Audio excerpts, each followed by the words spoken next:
Hello good morning दोस्तों, आप लोग का इस यूट्यूब चैनल में स्वागत है। ठीक है, इसके पिछले वाले वीडियो में हम लोग क्लास 10 का मैथ का पढ़े थे। ठीक है, मैथ। तो आज देखिए यहाँ साइंस आ गया। ठीक है, विज्ञान। तो देखिए जैक बोर्ड 2025 क्लास 10 चैप्टर 10। तो क्या प्रकाश का प्रवर्तन तथा अपवर्तन। तो ये चैप्टर क्लास 10 का, तो इससे हमारे एग्जाम में क्या क्या भेज सकते हैं। ठीक है, बेसिक इंपॉर्टेंट क्वेश्चन।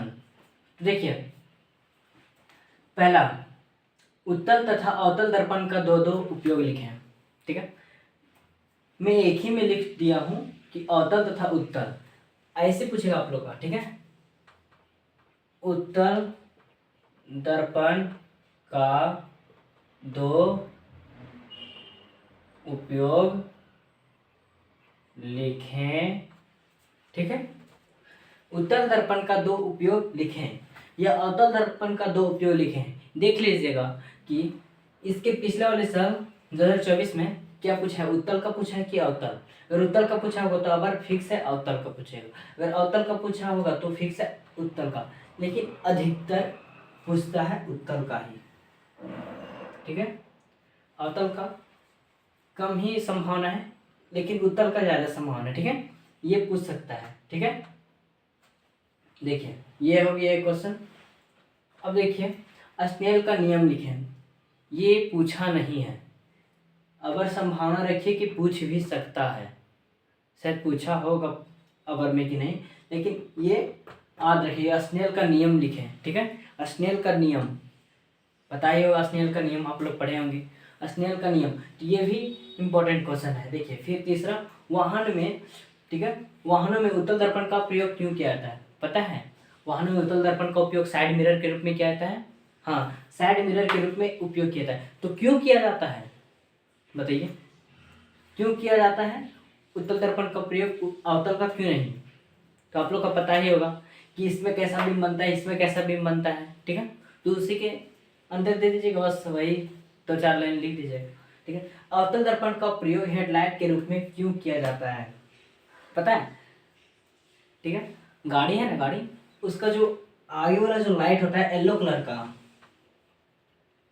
ठीक है, उसमें अवतल दर्पण लगा होता है।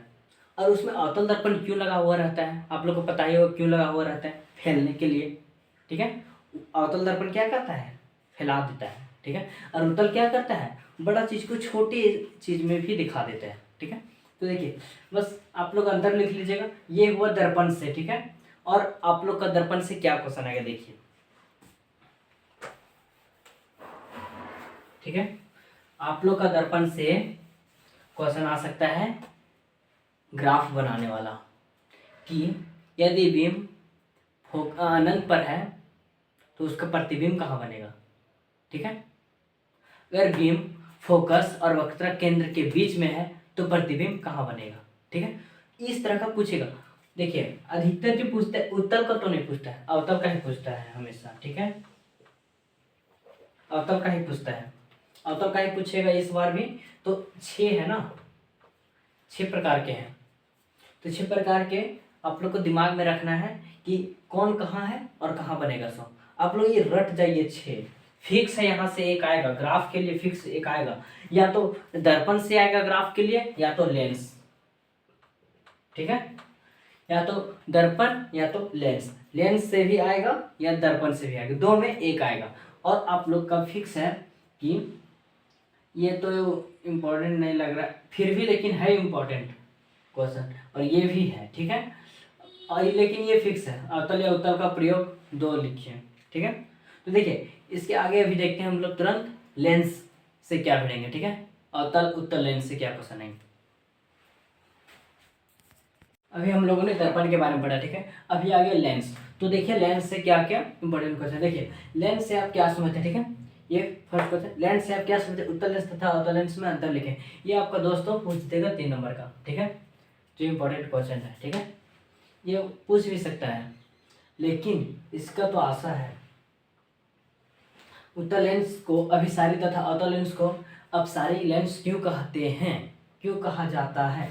तो आप लोग को पता ही होगा अभिसारी और अपसारी क्यों कहा जाता है। सो उसका प्रकृति, उत्तल लेंस का प्रकृति ये सब तो पता ही होगा आप लोग को। तो इस सब से बता देना है कि कैसे कैसे क्या होता है। हो सके तो फिगर भी आप छाप दीजिएगा और बता दीजिएगा इसका फैलता है, इसका नहीं फैलता है, ऐसे वैसे पूरा बता दीजिएगा। और क्या। अब लेंस की क्षमता से आप क्या समझते हैं। वीडियो ज़्यादा लंबा नहीं होने वाला है, इसलिए हम शॉर्ट में ही बता दे रहे हैं, क्योंकि आप लोग सोल्यूशन इसका जानते हैं और अभी हमको सोल्यूशन बताने से कोई फ़ायदा नहीं है, क्योंकि ये बोर्ड में कहाँ लिखेंगे अभी उतना सोल्यूशन, टाइम भी जाएगा। ठीक है। तो देखिए लेंस की क्षमता से आप क्या समझते हैं। लेंस की क्षमता से आप क्या समझते हैं, ये हो सकता है 2 नंबर, हो सकता है क्या 2 नंबर का ये क्वेश्चन है, और ये है जो आपका दोस्तों वो 3 नंबर का क्वेश्चन। ठीक है। ये 2 नंबर में पूछ सकता है, या तो किसी लेंस की एक डायोप्टर क्षमता को परिभाषित कर। एक डायोप्टर, लेंस की क्षमता क्या होता है, एक डायोप्टर होता है। तो ठीक है, तो इसी को परिभाषित करना है। तो ये या तो ये या तो ये। ठीक है।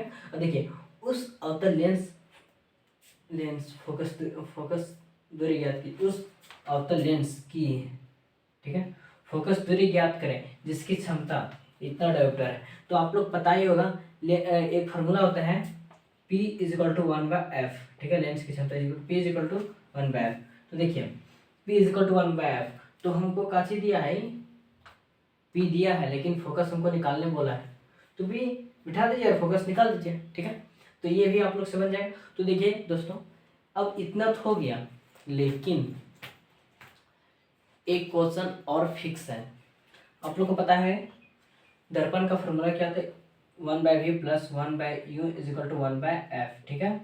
और लेंस का, ये दर्पण का, ठीक है, लेंस का क्या होता है 1/v minus 1/u is equal to 1/f। ठीक है। इससे नंबरिकल पूछ देगा, फिक्स है नंबरिकल एक पूछेगा ही।